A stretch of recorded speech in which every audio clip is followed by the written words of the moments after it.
Най-малките възпитаници на 4-то училище Иван Вазов имат нова придобивка. В коридорите на училищната сграда има нови красиви футиоли тип барбарони. Там учениците в междучасията, почивайки си и комуникирайки се с външния свят, правят плавен преход от детската градина към ученическата скамейка. Идеята е за това начинание на госпожа Цветанка Цветкова. Наскоро след пролетната ваканция нашите ученици бяха приятно изненадани. В коридорите на училището ги очакваха техните любими анимационни герои под формата на барбарони, които са вид кресла за отдих.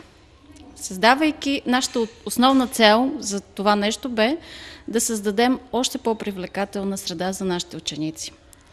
Създавайки такава атмосфера за отдих и почивка на нашите ученици, ние целяхме да преборим агресията в училище и да намалим стреса у нашите ученици.